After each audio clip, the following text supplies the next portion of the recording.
Kong Do-hyun was 3 words away from being married, with his own bride, try to have him killed. 240 guests filled the crystal ballroom of the Diamond Bay Hotel in Busan, the kind of room where every flower arrangement cost more than most people's monthly rent. Do-hyun stood at the altar in a black tuxedo, 34 years old, the man who controlled every port shipment moving to the southern coast of Korea, and for once in his life, he looked almost at ease.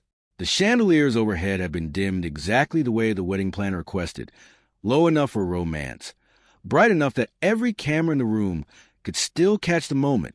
String musicians sat off to the side, bows resting, waiting for the cue that would come the second the vows ended. Somewhere near the back, a coordinator with a headset was already whispering timing cues for the reception that would follow in 11 minutes. Nobody in that room, including the man standing at the altar, had any idea that the next 90 seconds would erase every plan any of them had made for the rest of the evening. The officiant had reached the final line. By the power vested in me. That was when a man named Beck stepped away from the wall. Beck was Do-hyun's oldest lieutenant, the one who'd been with him since the beginning, since before any of this was a criminal empire and was just 2 desperate men with nothing to lose. He did not interrupt with words. He walked to the small table beside the altar, set down a tablet, and stepped back. He didn't need to say anything. His face had already said it. Do-hyun glanced down. The room hadn't noticed yet.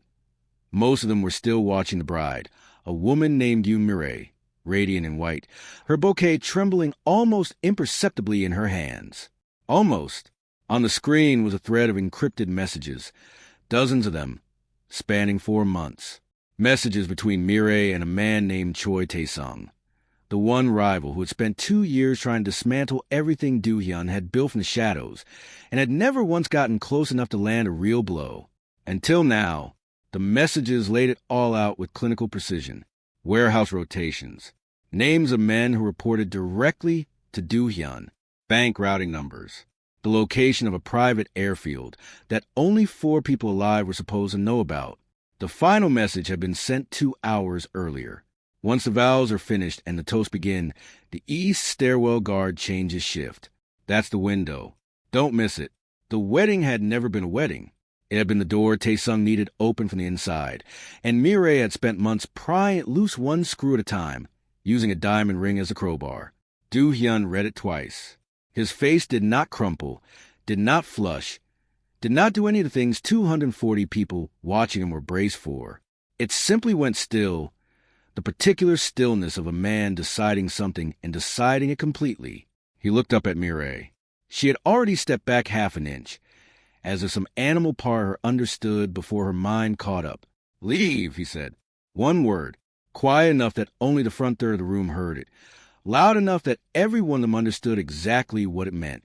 2 men she had never seen before appeared at her elbows. She opened her mouth to speak, and nothing came out that mattered. She was walked back down the aisle. She had just walked up, out through a side door and gone. 240 guests, shipping magnates, city officials, men who had built fortunes on things they never discussed at dinner parties, sat in absolute silence. They had come expecting champagne. They were watching something they didn't have a name for yet. Everyone braced for an explosion. That was who Kong Do-hyun was supposed to be, cold, exact, the kind of anger that ended careers and sometimes lives. Instead, he turned, not toward the exit, not toward his men. He turned to face the room itself, scanning it slowly, row by row, like a man reading a document for something he already knew was buried in there somewhere. His eyes stopped near the back, for rows from the last, on the left side of the aisle. A woman sat there in a pale blue dress, a small notebook resting on her knee out of some old habit that clearly hadn't broken just because she was at a wedding. She wasn't whispering to the person beside her. She wasn't reaching for her phone. She was simply watching in front of the room the way a person watches whether moving, carefully, without panic, filing it away. Her name was Amara N. George. She was 28 years old, an architect from Nairobi, in Busan for 3 weeks consulting on the hotel's renovation, and she had come to this wedding only because her project supervisor, a Korean-Kenyan structural engineer named Grace Odia, had an extra seat and didn't want to sit alone. Do-hyun looked at her for 4 full seconds. Then, In a voice that reached every corner of the ballroom, he said the sentence that would follow Amara and George for the rest of her life. "I'll marry her instead." For a moment, nobody breathed. Then 240 people lost their composure at once. A wave of noise rolled from the front rows to the back. Someone dropped a champagne flute. A man near the aisle stood halfway up and sat back down, unsure what his body was supposed to do with that information. Do-hyun's own men, the handful who'd stood beside him through wars that never made the news, exchanged looks that all carried the same silent question. Has he lost his mind, or has he just done something none of us are smart enough to understand yet? Because betrayal they had plans for. A wedding falling apart in front of the entire Southern Coast elite. Humiliating as it was, they could manage, rebuild the narrative, control the story. But this, pointing at a stranger in row 20 and declaring a marriage, this had never once come up in any conversation about contingencies. This wasn't damage control. This was something else entirely, and none of them could tell yet whether it was brilliant or the first sign that their boss had finally cracked. Two of Do-hyun's men walked calmly to the back of the room and stopped at the end of Amara's row. "Mr. Kong is asking you to come to the front," the taller one said, quiet but absolutely clear. Grace grabbed Amara's wrist. "Don't. You don't owe this man anything. You don't even know him." "I know," Amara said. She stood up anyway. She wouldn't be able to explain that decision fully to herself for weeks afterward. Part of it was simply that she had never been built to sit frozen while a room decided things around her. Part of it was something she'd noticed about the man at the altar, and for seconds he looked at her. Something underneath the performance of calm that read less like cruelty and more like exhaustion, wearing a very expensive suit. And part of it, if she was honest, was a specific kind of curiosity that occasionally overrides every reasonable instinct a person has. She walked the length of the ballroom. 480 eyes tracked her the entire way. Whispers rippled ahead of her like something spreading through water. "Who is that? Does anyone know her? Why her? Is this a joke?" She heard every word of it and let none of it touch her pace. She stopped in front of Kong Do-hyun and looked directly into his face, the way she would look at a building she was about to walk into for the first time, assessing, not afraid. "I don't know you," she said. "I know," he said.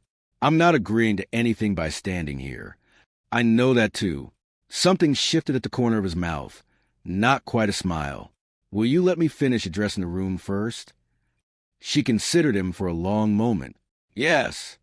He turned to the 240 guests. "This wedding is over," he said, his voice filling the room without needing to rise. "What happened here tonight stays here tonight. This woman came into this room with no part in any of it, and whatever she chooses from this point forward is hers alone to choose. I'd ask that you all leave with the dignity this evening still deserves." Then quietly to Amara, "Can we speak somewhere private?" She looked out at the room full of strangers who had nothing to do with her life 24 hours ago, then back at him. "You have 10 minutes, she said. "Starting now." The room they were taken to was small, wood-paneled, with a low table and 2 chairs, the sound of the ballroom slowly emptying leaking through the wall.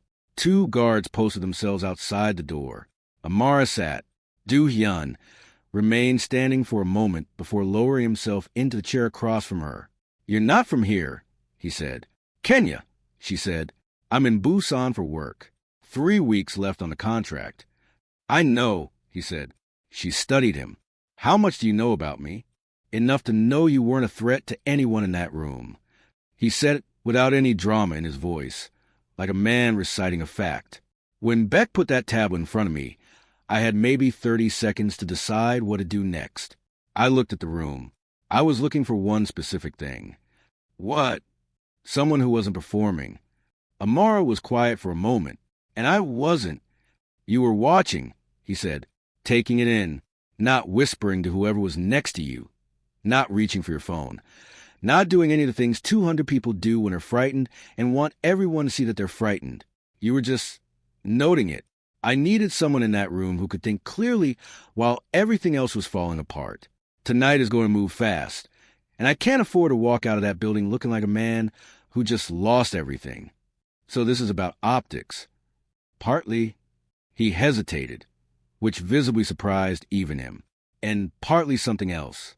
3 hours ago, before the ceremony, you spoke to one of the maintenance staff near the east loading dock. Amara frowned, then remembered.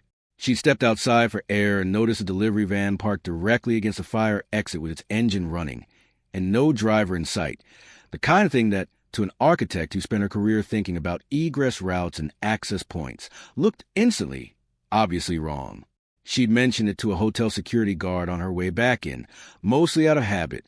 That van, Du-hyun said, was going to be the extraction vehicle for the men coming through the east stairwell tonight.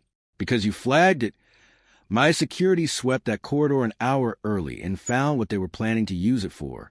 We rerouted everything before the ceremony even started. The room went very quiet. You didn't know what you were looking at, he continued.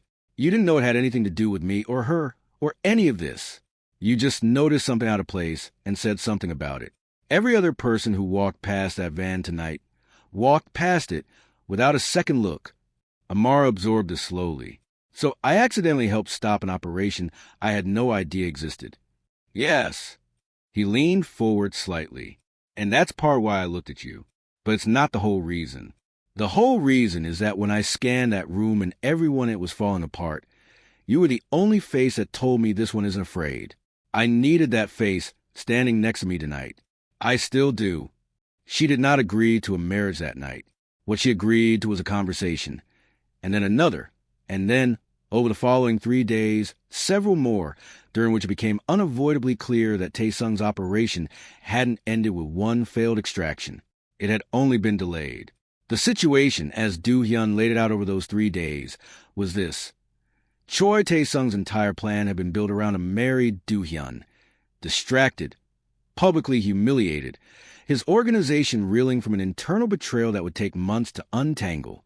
The wedding was supposed to be the moment his guard was down, Mireille feeding information from inside his own home, the reception providing cover for the extraction. When the wedding collapsed in real time, in front of 240 witnesses, the entire structure of the plan collapsed with it. But Tae-sung wasn't finished. Men like him rarely are. He simply needed to recalculate. What he didn't account for was Du-hyun moving faster than anyone expected, and doing it with a woman nobody had ever heard of standing next to him. Within 72 hours of the wedding, with Amara's careful and openly reluctant participation, the paperwork for a legal civil marriage was filed. No ceremony, no flowers, a signature on a government form in a small municipal office, witnessed by Beck and by Grace, who had spent the first 24 hours trying to talk Amara out of the entire thing, and the next 24 making absolutely sure the legal terms protected her completely. Because whatever else Amara and George was, she was not naive. She had sat with Du-hyun for 3 hours a night before signing anything and asked him every question she had, one after another, without softening a single one of them. What exactly was his organization? What would this marriage mean legally and practically for her life, her visa status, her family back home? What were the actual risks? What were the exits, if she ever needed one? He answered all of it directly, without spin. There will be danger in this, he told her. I won't pretend there isn't. People who want to hurt me will look at you and see a way in. That's the truth of what I'm asking. Then why would I do this? Because I will protect you, he said. Not as payment for anything. Because you walked into something that was never yours to carry, and you deserve to walk back out of it whole. That's not a reason good enough to marry a stranger. He nodded slowly, like he'd expected the pushback. The other reason is that I don't think you're someone who runs from a problem. And right now, I am a very large problem. She looked at him for a long time before answering. If I do this, she said finally, I am not furniture. I am not here to be seen next to you and say nothing.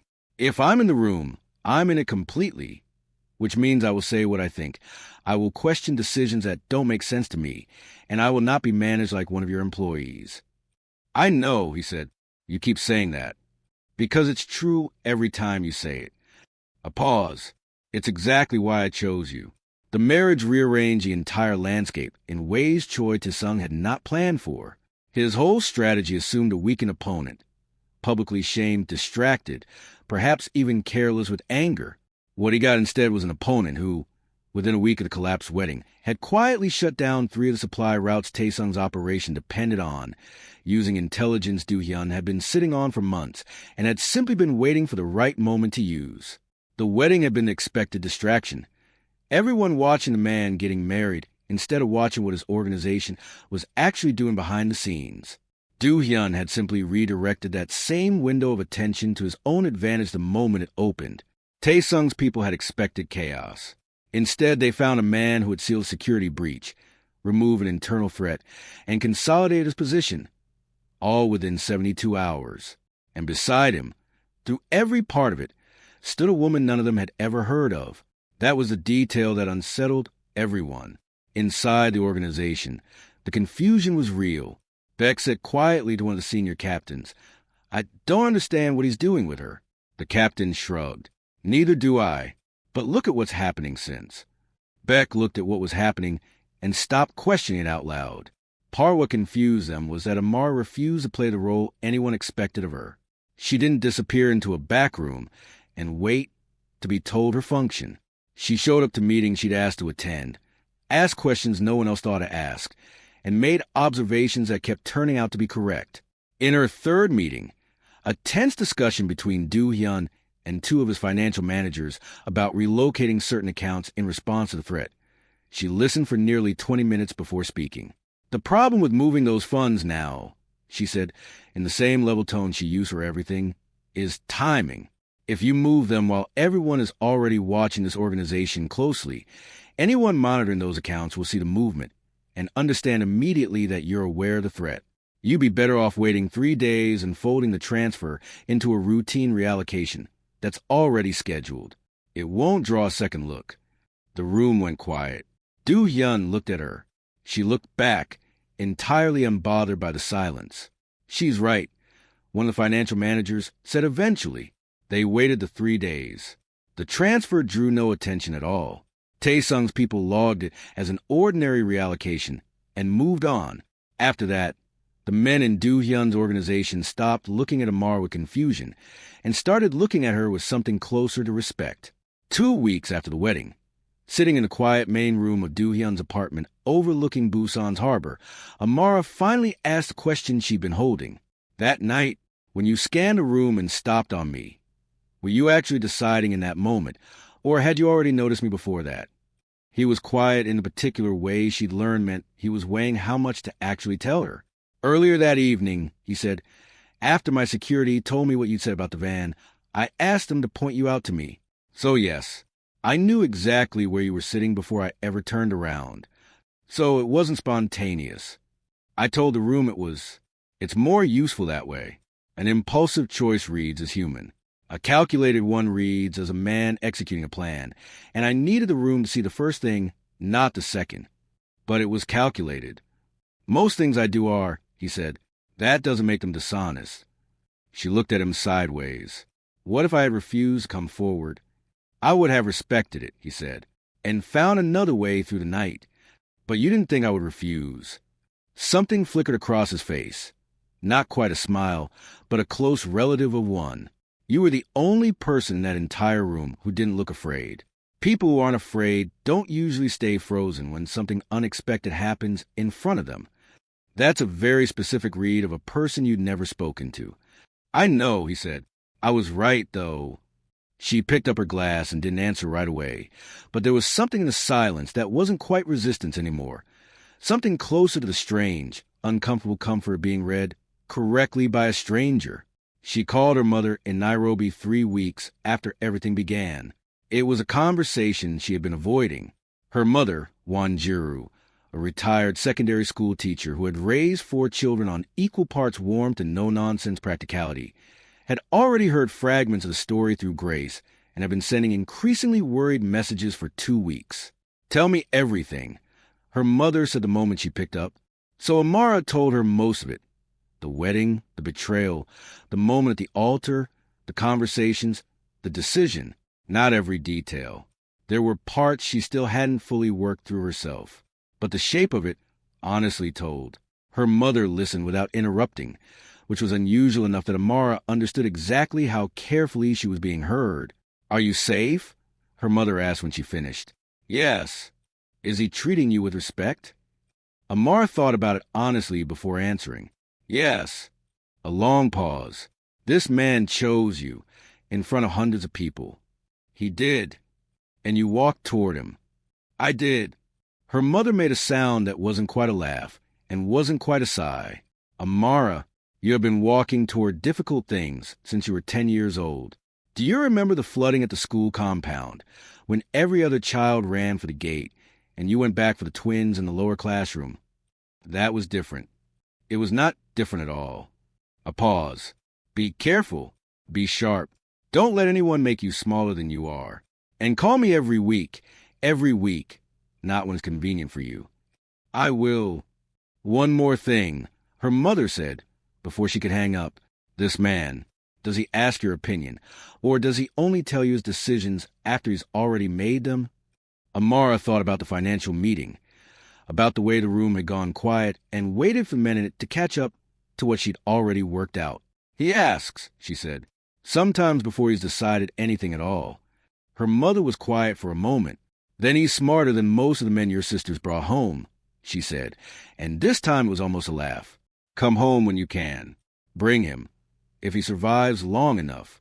Amara agreed and meant it. The situation with Choi Tae-sung was resolved not through violence, but through exposure, which, as Amara had pointed out during one of their late conversations, was a cleaner and far more permanent solution than any of the alternatives. You could move against him directly, she'd said, but that solves one problem by creating 3 new ones. What actually ends is making his operation visible to the people who've been quietly protecting him. Do-hyun had looked at her carefully. Which people specifically? The officials who've been letting him operate because they decided he was a safer option compared to you. If they see the complete picture, including the fact that he tried to use a fabricated marriage and an armed extraction to remove you, some of them will step back from him entirely. Some, he said. Some is enough, she said. You don't need all of them. You need enough of them that his position becomes impossible to protect. It took nearly a month. It wasn't simple, and there were tense nights along the way when the outcome genuinely could have tipped either direction. Choi Tae-sung did not go quietly. 3 weeks into the exposure campaign, when the first of his official contacts quietly withdrew support and reassigned a liaison who had been feeding him port schedules for over a year, Tae-sung called an emergency meeting of his own inner circle in a private room above a restaurant on the west side of the city. According to 2 men who were later willing to talk about it, he spent most of that meeting insisting the withdrawal meant nothing. That Do-hyun was bluffing his way through a crisis he didn't actually have the resources to sustain. He was still saying that 2 weeks later, when a second contact pulled out, and then a third. What Tae-sung never fully grasped, what genuinely seemed to baffle him, by every account, was that none of it came from threats or force, the kind of pressure he knew how to counter. It came from information delivered quietly, in exactly the right order to exactly the right desks, so that by the time any single official understood how far the picture had shifted, 3 or 4 others had already made the same decision on their own. There was no single blow to push back against. There was only accumulation, and then there was nothing left standing under him. He never learned that the sequencing had come from a 28-year-old architect who had spent her career studying how weight moves through a structure before it fails, which supports actually hold the building up, and which single point, removed at the right moment, brings the rest down on its own. It unfolded almost exactly the way Amara had described it that first late night. Not with dramatic confrontation, but with a slow, quiet withdrawal of support, one official at a time, until Tae-sung stood alone in a position that had looked untouchable only 2 months earlier. The threat never disappeared completely. Threats like that rarely do, but it was contained, and the organization that everyone had expected to fracture after the wedding collapse came out of it more coherent than it had been before any of this started. There was one night, near the end of that month, when Amara sat alone on the balcony long after Do-hyun had gone to sleep, turned the last 2 months over in her mind the way she once turned over a blueprint looking for flaw no one else had caught. She thought about the email she still hadn't sent her firm in Nairobi asking for an extension. She thought about her mother's voice on the phone. She thought, more than once, about simply going to the airport and letting the whole strange chapter close behind her the way that side door had closed behind Mireille on the first night. She didn't leave, not because anyone asked her to stay, and not because she owed Kang Do-hyun anything more than she had already given. She stayed because somewhere in that month, without quite noticing what happened, this had stopped being a situation she was managing from the outside and had become a life she was genuinely inside of, one she had, against every reasonable instinct she owned, chosen to keep living in. People noticed. 7 weeks after the collapsed wedding, there was another major event, an annual formal dinner at the same tier of Busan society that had filled that ballroom the night everything fell apart. It was a kind of event where every detail communicated something. Who you arrived with, how you carried yourself, whether the story people had been telling about you for weeks held up under direct observation. Do-hyun attended. Amara attended beside him. In a deep emerald dress she'd had altered herself. Sharper at the shoulder, the hem shortened half an inch, small adjustments that made it unmistakably hers rather than something chosen for her. She wasn't performing anything. She was simply present, the way she had learned to be present in rooms that weren't originally built for her, with attention, with steadiness, without apology. The room watched her walk in, not the way they'd watch her walk down that aisle 7 weeks earlier, with confusion and whisper questions. This time the watching was different, because for 7 weeks, this room had heard about the woman Kang Do-hyun had chosen in the strangest 10 minutes any of them had ever witnessed, and then watched what happened afterward. The containment of Taesung's operation, the stability that had returned to the organization almost overnight, the quality of every decision that had come out of it since. A man near the bar leaned toward the woman beside him. "That's her, the one from the wedding." "The random one?" she asked. He shook his head slowly. "I don't think she was ever random. I don't think anything that happened that night was random." Across the room, a woman who had been in the ballroom 7 weeks earlier, seated 4 rows back, said to her companion, "She's not what I expected." "What did you expect?" "Someone overwhelmed. Someone who looked like she didn't belong here." She watched Amara across the room. The way she held her glass, the way she listened more than she spoke, the way she turned toward whoever was speaking to her with her full attention. She belongs here completely. Do-hyun, standing beside Amara, noticed the room noticing her. He didn't comment on it. He didn't need to. At one point during dinner, an older man Amara didn't recognize, a shipping executive who had known Do-hyun's father years earlier, leaned across the table and asked her, not unkindly, how the two of them had actually met. It was a question everyone in the room wanted answered, and nobody had dared ask directly. Amara considered it for a moment. "At a wedding," she said, "just not the one anyone thought they were attending." The man laughed, unsure if it was meant as a joke, and let the subject drop. Do-hyun beside her said nothing, but she felt him glance at her with something that wasn't quite amusement and wasn't quite pride, some third thing that didn't have an easy name yet. Later, near where the tall windows overlooking the harbor, Amara said, "They're all trying to work out the story. Let them. They think it's a love story," she said. "Not a judgment, just an observation." "Maybe it is," he said. In the careful, measured way he said things he believed but hadn't fully committed to saying out loud yet. She looked at him sideways. "Don't get sentimental. It doesn't suit you." "It's not sentiment," he said.